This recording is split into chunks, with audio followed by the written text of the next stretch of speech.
आज जो मैं आपको सुना रहा हूं कहानी, शायद सुनने के बाद आपकी आंखों में आ जाएगा पानी। ये कहानी लगन, समर्पण, निष्ठा और साथ की है।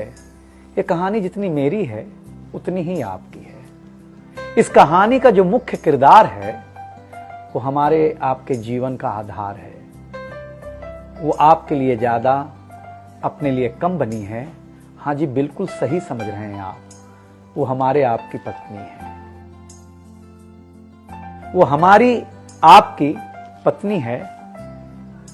कभी आपने सोचा कि वो आप एक के साथ रिश्ता जोड़ा था, लेकिन एक के साथ रिश्ता जोड़ने के लिए उसने घर, गली, आंगन, मोहल्ला, सखी, सहेली, माँ बाप, न जाने कितनों रिश्तों से अपना मुंह मोड़ा था। याद करिए, जब आपके साथ ब्याही थी और आपके घर आई थी तो बहू, भाभी, दुल्हन, न जाने कितने नामों के साथ बुलाई जाती थी। ये सुनकर के वो मन ही मन मुस्कुराए जाती थी। घर के सारे लोग उसी के भरोसे रहते थे। शायद इसीलिए अंग्रेजी में हम उसे हाउसवाइफ कहते थे। कुछ ही दिनों तक उसने दुल्हन होने का आनंद जिया। फिर झाड़ू, पोछा, बर्तन, चूल्हा, चौका, इन सब ने उसको जकड़ लिया। रोज हमारे लिए नाश्ते से लेकर खाने तक कुछ खास रखना, हमारी लंबी उम्र के लिए न जाने कितने उपवास रखना। कुछ महीनों बाद किलकारी गूंजी तो सारे खौफ सजे। वो मां बनी तो हम भी बाप बने। जैसे जैसे वो उम्र की सीढ़ियां चढ़ती गई, जैसे जैसे वो उम्र की सीढ़ियां चढ़ती गई, जवाबदारियां कुछ न कुछ रोज बढ़ती गईं।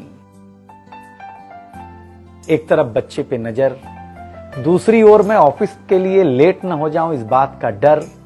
सब कुछ बराबर हो, कुछ रह न जाए, और इस बात पर भी ध्यान कि गैस पर रखा हुआ दूध कहीं बह न जाए।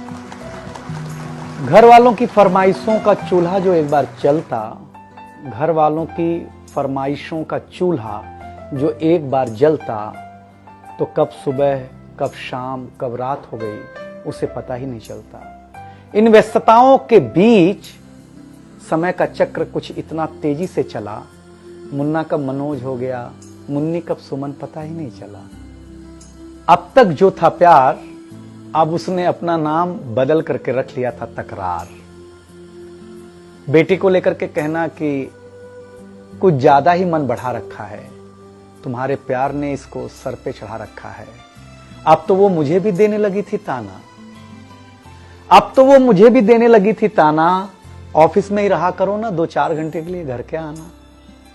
शादी के इतने दिनों बाद भी आज भी हमें सुनना पड़ता है कि न जाने कौन सा पाप किया था जो आपके साथ ब्याह किया था। और ये तो रोज की थी कहानी।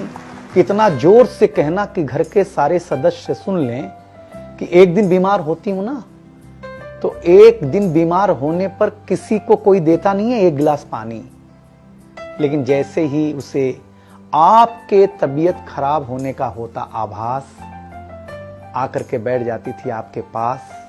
याद तो होगा ना, वो मीठी बातों के साथ माथे पर विक्स लगाना और साथ में कान में यह भी कहना कि कल सुबह अगर अच्छा ना लगे तो फिर ऑफिस मत जाना। लेकिन एक दिन समय ऐसे मोड़ पर ले आता है जहां बदल जाता है जिंदगी का ताना बाना।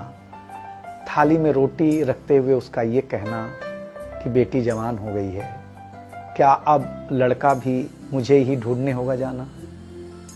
शादी तय हो जाने के बाद 1-1 रुपया जोड़ना, पैसे कम पड़ने पर खुद का कंगन तोड़ना, सब कुछ हो जाएगा मुझे ढाढ़स बढ़ाना, सब कुछ हो जाएगा मुझे ढाढ़स बढ़ाना। विवाह का गीत खुद रोते हुए गाना। याद तो होगा ना आप लोगों को ये गुजरा हुआ जमाना। कुछ समय बाद जब हम जवाबदारियों से मुक्त हो जाते हैं तो कुछ ज्यादा ही धर्मयुक्त हो जाते हैं। उम्र के अंतिम पड़ाव पर हम बीमारियों के बीच जीने लगे हैं। बिना शक्कर की चाय पीने लगे हैं। लेकिन सच ये है कि जब तक हमारी आपकी पत्नी साथ है, चाय मीठी हो न हो, लेकिन जिंदगी में पूरी मिठास है। जबकि पत्नी के बारे में बहुत कम लिखा गया है, हर जगह मां का ही गुणगान है। मैं मानता हूं कि मां महान है, लेकिन आपके जीवन में आपकी पत्नी का भी महत्वपूर्ण योगदान है। तो आपसे निवेदन इतना सा है कि आप अगर घर पर हों या घर पर जाएं तो अपनी पत्नी का हाथ हाथ में रख करके संतोषानंद जी का लिखा हुआ एक गीत गाएं कि तू धार है नदिया की, मैं तेरा किनारा हूं, तू मेरा सहारा है, मैं तेरा सहारा हूं। आंखों में समंदर है, आशाओं का पानी है, जिंदगी कुछ भी नहीं, तेरी मेरी कहानी।